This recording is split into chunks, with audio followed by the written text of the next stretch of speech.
You're listening to the official podcast of Bloodstock Open Air Festival.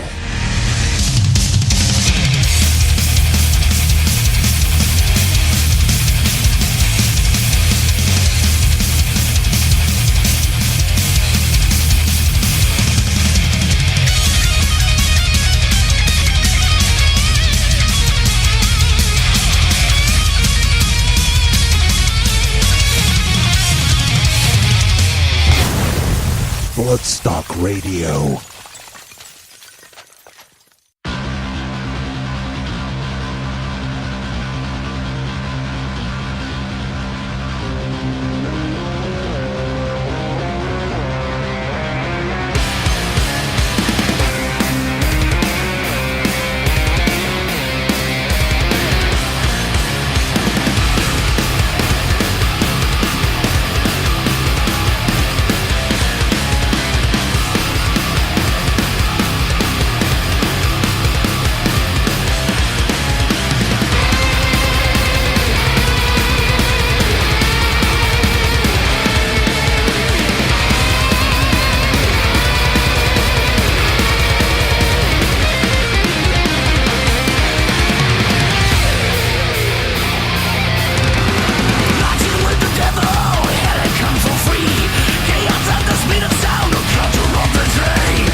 Oh, yes, indeed. An absolute beast of a tune there to open us up. That was the mighty Onslaught with a track called A Perfect Day to Die. And it's just a little taster from a new album they have got on the way, so keep an eye out for that. And if it seems familiar to you, then it might be because they did actually play that track live when they played at Bloodstock last year on the Ronnie James Dio stage on the Friday. And speaking of Bloodstock, I should tell you that this is Bloodstock Radio, the official podcast of the Bloodstock Open Air Festival. My name is Squatter, and I'd just like to say a massive thank you to everyone who responded so favourably to our mental health special last week. I wasn't really expecting anything different, but it was still very nice to hear. And you may recall us mentioning last week that H. Macedrain had sent in another short piece regarding his own mental health, so we got that later in the show. But other than that and our usual Metal to the Masses update, it is wall-to-wall music for you tonight, as we've got music from 3 of the bands that were announced for Bloodstock 2019 just last week, as well as a new track from a band that had already been announced for this year, and a new track from a band that played at Bloodstock a few years ago. And of course, we've got a few other bits and bobs along the way, so let's get going with our Metal to the Masses update. Then we'll have some information about the festival for those of you who are new to Bloodstock this year, and then we'll have a track from the brand new Children of Bodom album, Hexed. This is Bloodstock Radio, and you're very welcome to it.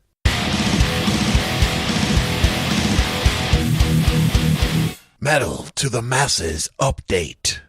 Hello metalheads, this is Greg from Metal in the Cabin for Bloodstock Radio. On Sunday the 10th of March, a great crowd braved the freezing weather to see 4 talented bands at Coventry's Heat 3 of Metal to the Masses. After much deliberation, the crowd and judges voted through Heavy as Hell When the Wolf Comes Home and a groovy Blackwater Fiend. Now if you want to see the highlight video of Heat 2, visit the Metal to the Masses Coventry or the Metal in the Cabin Facebook pages. Now next up is Heat 4 on Sunday the 17th of March at the Arches, when Chaplin, Karma, Dirty Baker and This Burning Age battle it out for a chance to play at Bloodstock Open Air Festival. In the meantime, my friends, stay metal. Hi, it's Coop from the Spoken Metal Show and the host of Metal to the Masses Merseyside. I'll be keeping you up to date with everything that happens, starting with our first heat on the 12th of April at EBGB's in Liverpool. I'll see you at the show. Jake from Metal to the Masses Sheffield here. After our 7th heat, we must say congrats to the Fresh-Faced Ill and Tormentor who have got through to our semi-finals. This week, as always, Thursday, Mulberry, £5. We'll see you there. This is Steve reporting from Somerset, where the Metal to the Masses heats are now underway. Heat 1 saw really strong performances from all 4 bands, but unfortunately only 2 could go through. So it's congratulations to Duskwood and the Pretty Fragile, and commiserations to Vent Rage and More Human Than Human. Heats are now taking place every Monday at 7 o'clock at the Cobblestones in Bridgewater, so get down there on the 18th to see the brave ones, Chiasmodon, Persidian, and Through the Depths. Hello again, this is Paul H from Musipedia Metal, bringing you the update on the South Wales Metal to the Masses Heat 4. This was held on Friday the 8th of March at our usual venue, Fuel Rock Club in Womanby Street, Cardiff, with another good attendance and lots of interesting action going on the stages. It was another intensely tight competition which had just about everything this time. Metalcore from Led by Lies, industrial thrash and hobnobs from Incursion, thick heavy riffs from Fallen Temples, and yes, toilet paper, a rendition of Sospen Vach, and 30 minutes of porn grindcore from Anal Floss's Boss. I'm not going to elaborate, you can work that out for yourself. Winners on the night were Incursion, who made their way to familiar territory of the semi-final, whilst the wildcard slot went to Fallen Temples, but once again it was very close with the vote very, very tight. We now take a short break until Friday the 29th of March, when we hit back hard and heavy with a 5-band bill featuring the bludgeoning death metal of Ablated, the thrash of Swansea's Infernal Diadem, post-black metal despair from 4-piece Levitas, quality hard rock of Eulogy, and bringing up the rear but by no means least the classic heavy metal vibes of Catechus. It promises to be a bigger and better night than all the rest that have rolled before it, and it's 2 days after my birthday, so come on down, enjoy 5 bands for a £5, and if you feel like it, buy me a birthday beer while you're there. We'll see you in a couple of weeks with an update. Yachida! Metal to the Masses update. Hey Beavis, I was reading about Bloodstock. What? I didn't know you could read, butthead. Shut up, ass chicken. I can read, but only if it's important. Well, yeah, Bloodstock is important, I guess. Yeah, it's like the biggest metal festival in the UK, and the whole thing is run by the Gregory family, Adam, Vicky, and Rachel. The Gregory family? Weren't they in The Sound of Music? Shut your Von Trapp, Beavis. I bet they get into a lot of fights. Yeah, Adam goes to the gym a lot. Wait, isn't he the guy that fell off the chair during a Facebook Live thing? Yeah, that was cool. And Vicky books all the cool bands, and she wants to be Wonder Woman.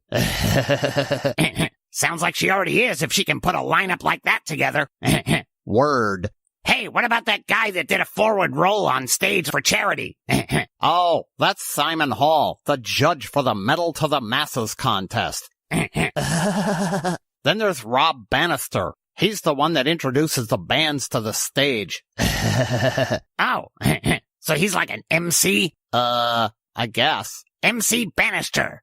Maybe I could DJ in the VIP Serpent's Lair. I got skills, you know. Shut up, Beavis. I'm trying to spread the gospel of metal to every corner of the globe so the world will rock. Oh, yeah. Preach on, brother. Let us gather and rejoice at the Bloodstock Festival in August. Yeah. Amen.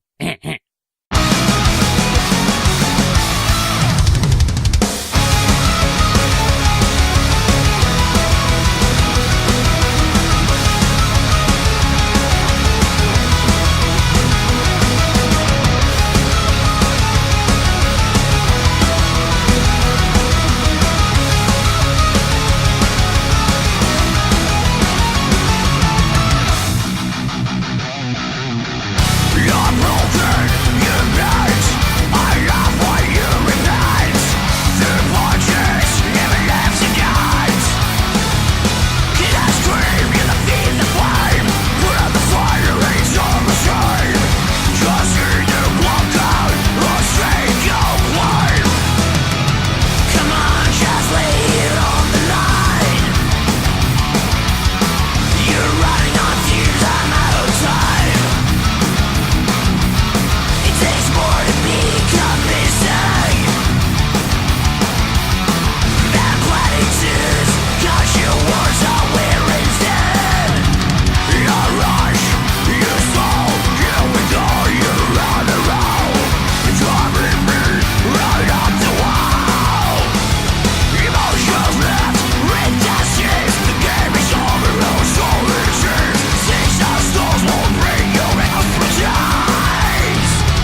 Hi, this is Matty J from the band Psychostick, and I really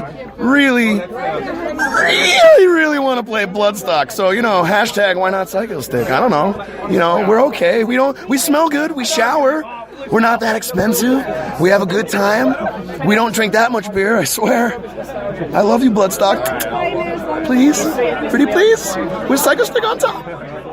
Yes, indeed, my dear friend Matty J. Moose from Psychostick there. And I was talking to him earlier this week as they have a brand new seasonal song and video out called Sober on St. Patrick's Day. So make sure you check that out. But we just heard a track called Platitudes and Barren Words from the brand new Children of Bodom album Hexed. That was released just last Friday. And of course, they'll be joining us at Bloodstock 2019 on the main stage on the Friday. Okay, so next up, we've got that update from H about his mental health. And for those of you who haven't heard the past updates or maybe don't even know who H is, well, he is the lead singer of the band Acid Rain. He also does some podcasts and is also a stand-up comedian. And he's been sharing his own challenges with mental health with us to try to rally against the stigma surrounding mental health and to try to encourage more people to talk about things. So let's have a listen to that. This is H.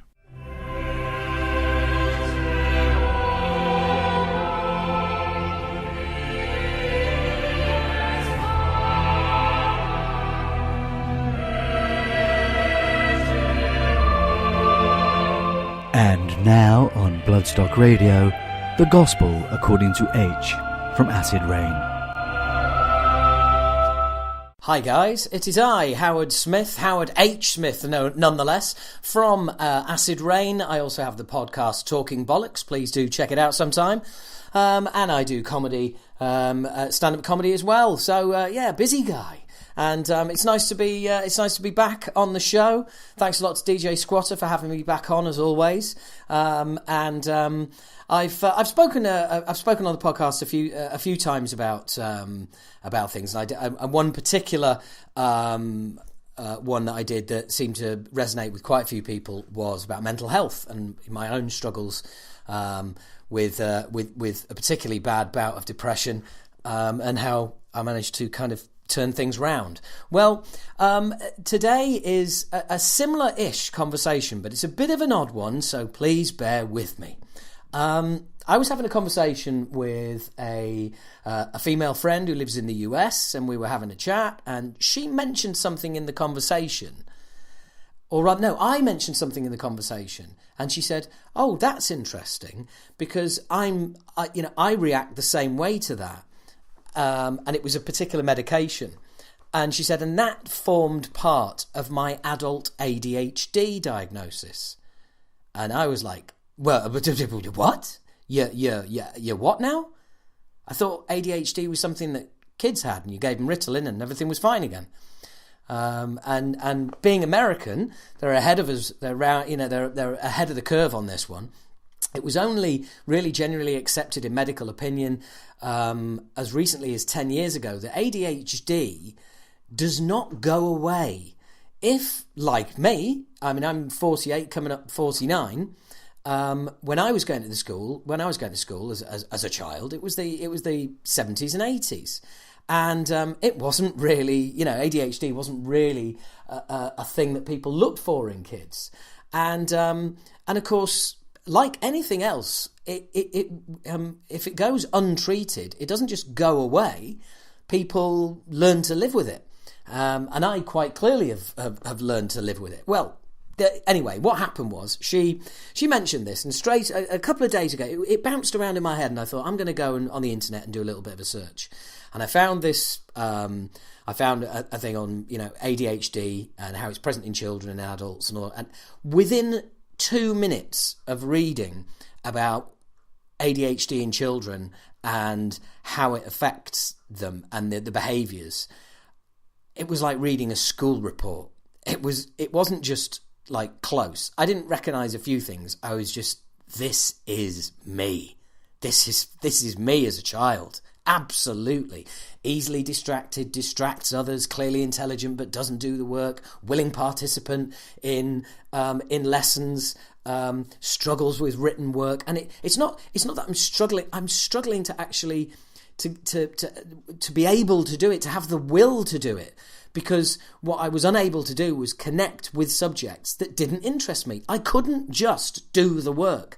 I had to be interested. I had to be engaged. And if I wasn't going to do the work. So anyway, I read this and I thought, wow, that's really interesting. And then I went and did an online quiz, and on there it says, this is not a diagnosis, this is not a medical diagnosis, this is only a guide. And it was about 50 odd questions, and if you got between 20 and 30, you were okay. If you got over 30, between 30 and 40, you had some issues. Anything over 40, then you should, look at potentially an ADHD diagnosis. And I got 51 out of 54. So I thought, right, do you know what? I need to sort this out. And I went to see my GP, and he said, I've got a very cool GP who's a very, very nice guy.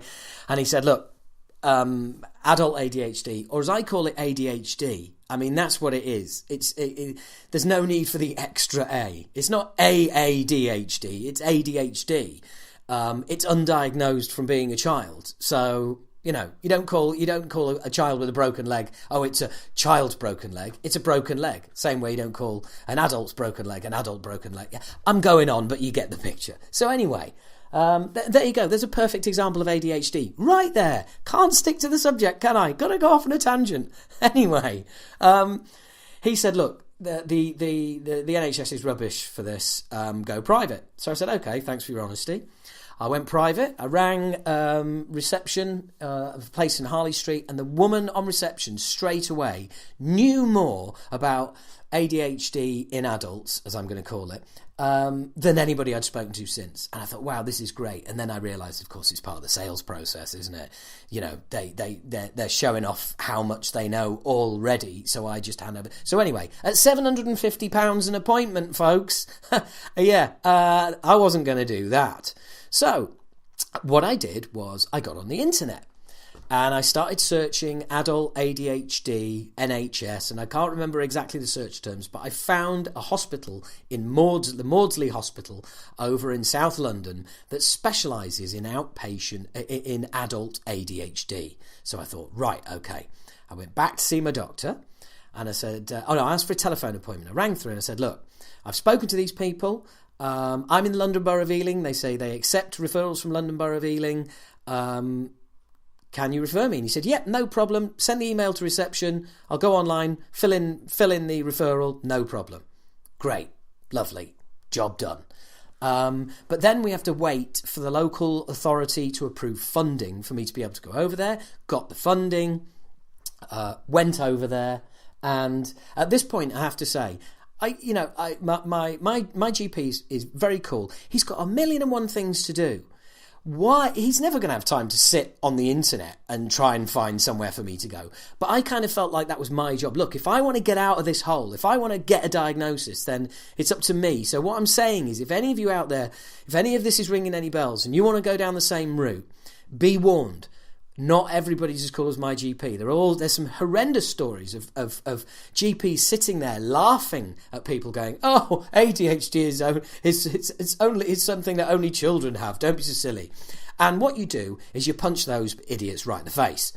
You don't, and I'm not recommending that. But I decided to go on this quest and find somewhere that I could get to. And then we got the funding approved.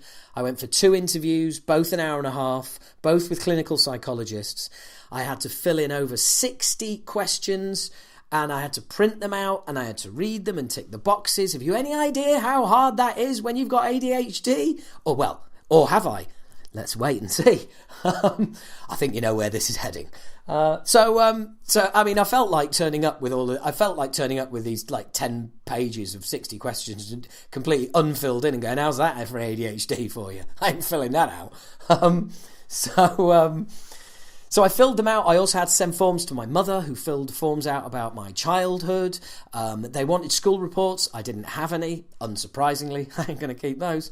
Not very flattering. But about halfway through the second appointment, the psychologist turned around to me and said, look, just not to keep you hanging on, yes, you have ADHD. And I was like, yeah, I know.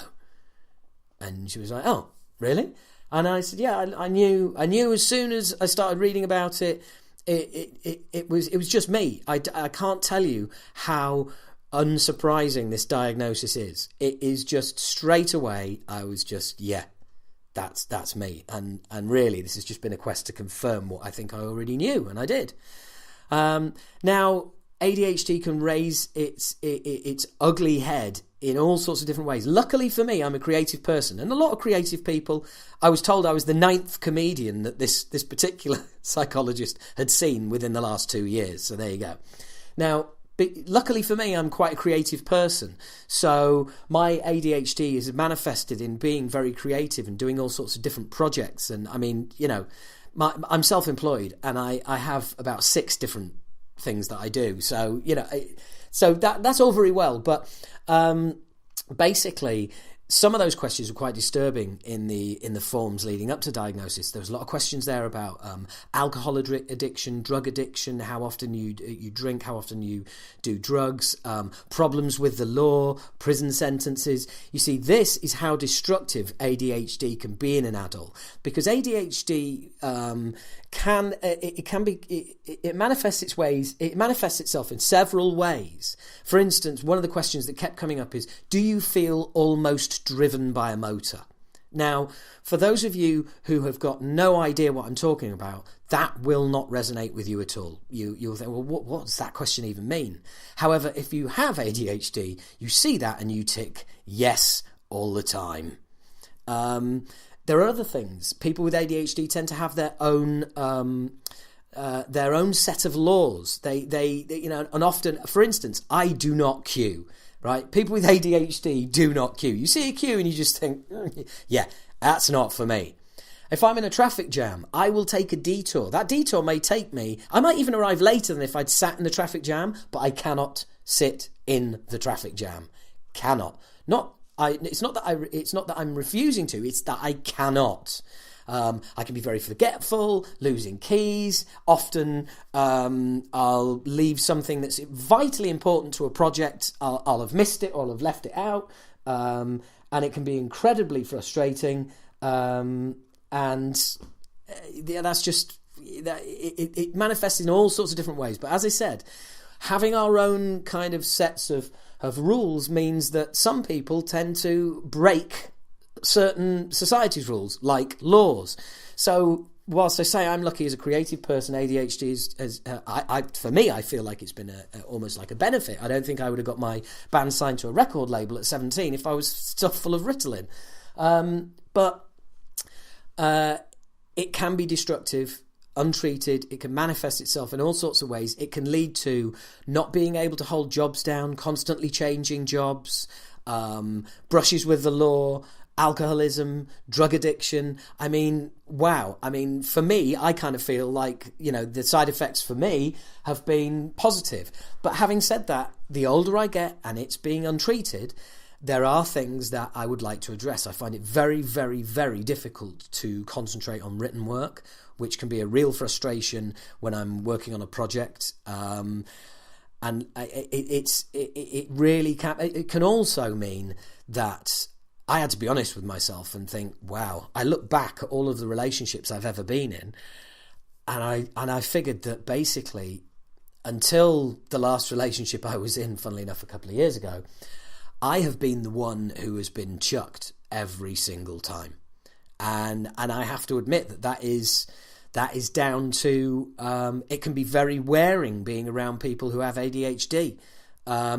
People who have ADHD tend to gravitate towards other people who have ADHD because like I said, it can be very wearing. You can get worn out by somebody who's got ADHD because they are just on all the time, and I accept that. And that must be very difficult to live with and be around all the time. I've had a number of long-distance relationships in my life. That makes sense to me now because that's me in small doses. And those long-distance relationships have lengthy times. But it's me in small doses. It's not them having me in their face all the time. I mean, I often joke about, if you think it's bad for you, just think how it is for me. I have to live with me. And that's that's kind of become less of a joke and more of a reality as time has moved on and as I've received my ADHD diagnosis.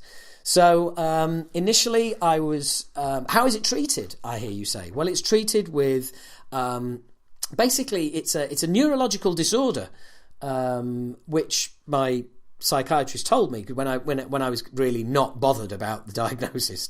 And she said, "Well, no, it is a neurological disorder." And I was like, "Look, you're not going to get me to feel bad about this. I'm fine.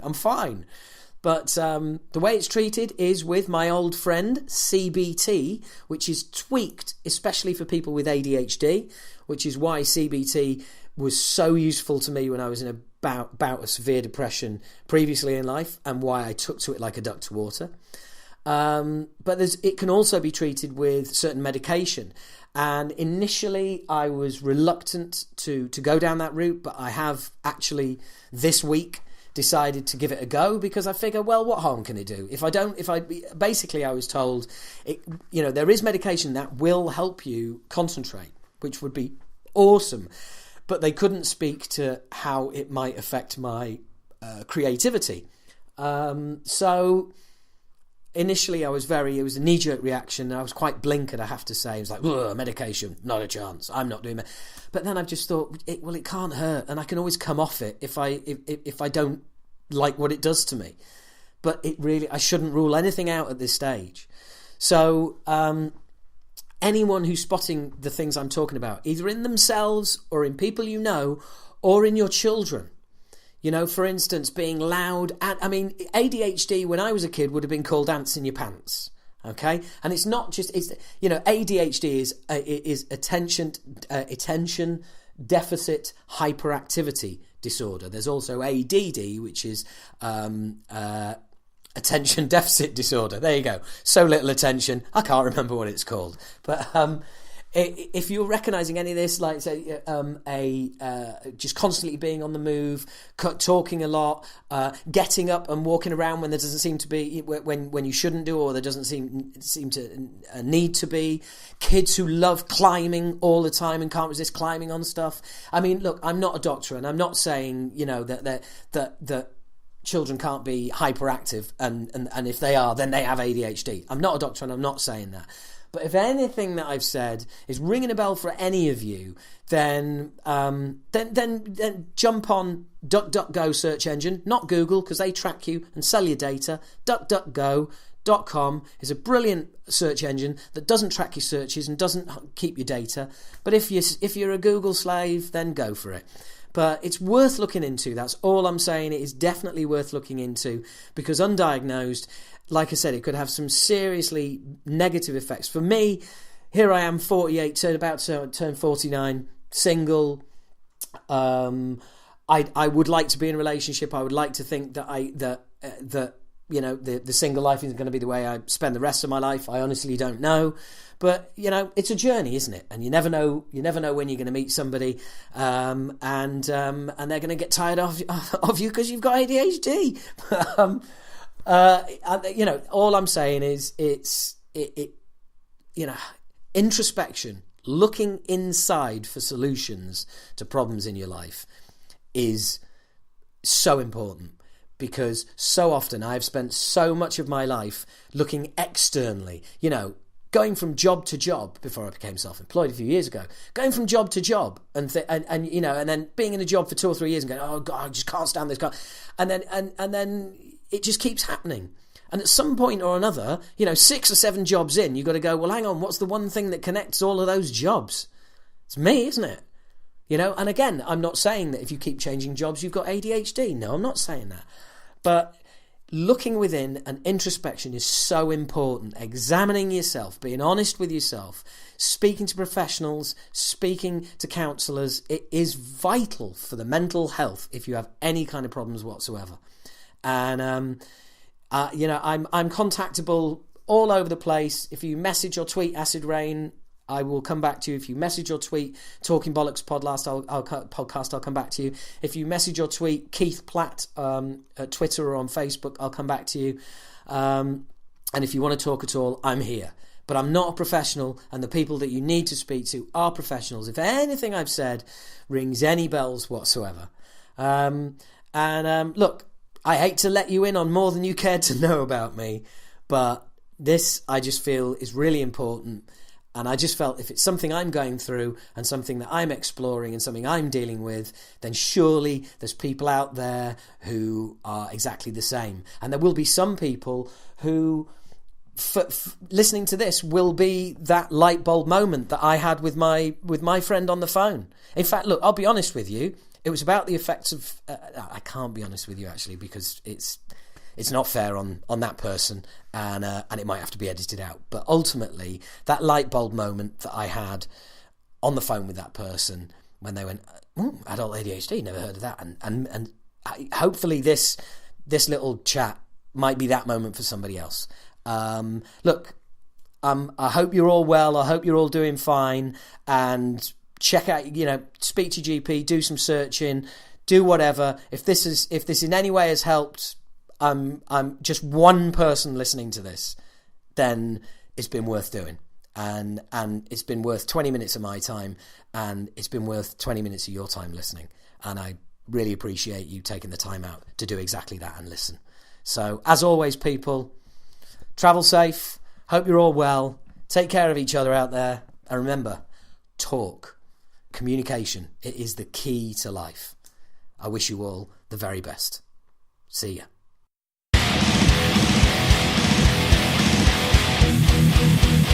Bloodstock Radio. Okay, a massive thank you to H for sending that in. And as I said on our last podcast, I make no apologies for including stuff like that in the podcast, as it is very important to talk about such things. But one person that I do need to make an apology to is my good friend Paul Kellett, who a lot of you may know as Animal. He is a drum tech for the likes of Evil Scarecrow and carries out similar duties on the New Blood stage at Bloodstock. And if any of you have got him on Facebook, you will know that he does a post every Thursday called Animals Thesaurus Thursday, where he lists alternative definitions for common English words. Well, last year I asked him if he maybe fancied recording a few of them for us to use on the podcast, which he very kindly did, and we played them a few times on the podcast last year. Well, the other day I found an email that he sent me just before Christmas that had an absolute load of these recorded for me, over 10 minutes of them. So, firstly, a massive thank you to him for making the effort and doing those. Secondly, apologies for only just finding that email. And thirdly, here is Animals Thesaurus Thursday, followed by some tunes from 3 bands that were announced just last week, namely Boss Colloid, Three-Headed Snake and Dustbolt. But first up, take it away, Animal.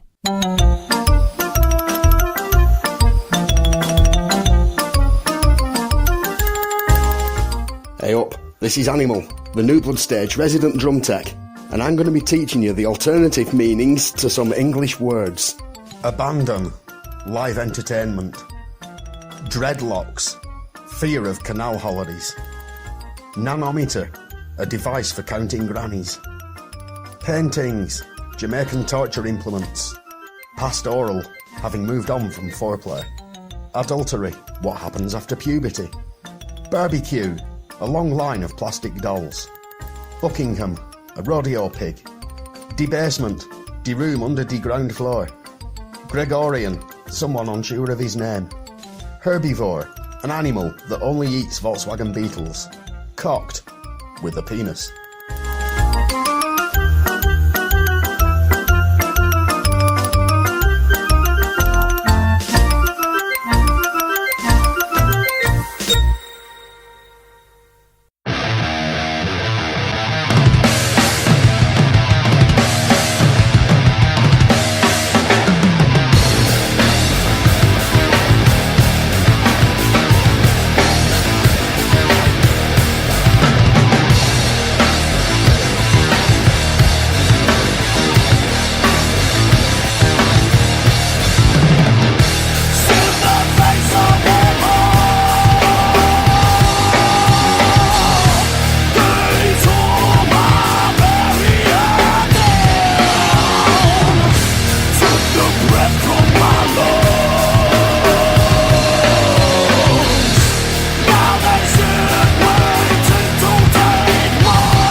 announcements. Okay, so there we had 3 bands from last week's Bloodstock 2019 announcement. First up was Boss Colloid with Hooth Conductor from their awesome album The Calming Influence of Teeth. Then it was Three-Headed Snake with Wisdom Screams from their self-titled EP, and finally the brilliant Dustbolt with Another Day in Hell from their album Trapped in Chaos that was released just 2 months ago in mid-January. And let me tell you, they are astonishingly good live. So make sure you check them out at Bloodstock this year, along with the other 4 bands that were announced last week, namely Aborted, Skeletal Remains, The Lazies and Red Method. Okay, that's us just about done for this week, but we're going to finish off with another newly released song from a band that played Bloodstock way back in 2012, and they're probably due a return if the powers that be are listening. There's also an excellent video to accompany this, and I am sending it out to my good mate Ray Ray and to the Grumpmeister himself, Tet, because I know he loves them. This is Control the Storm with Follow Me, and we'll see you next time on Bloodstock Radio.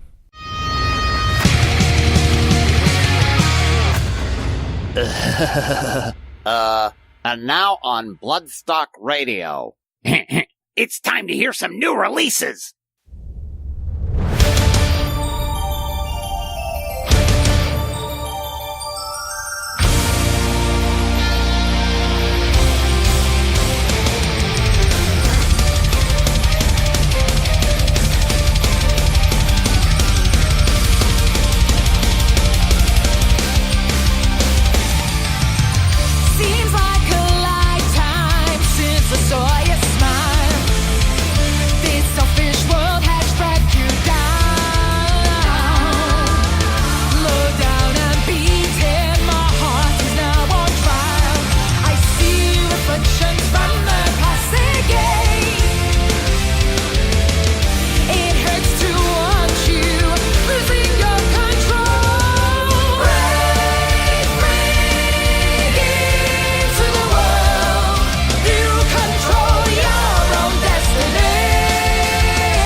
By the fans, for the fans. Bloodstock Radio.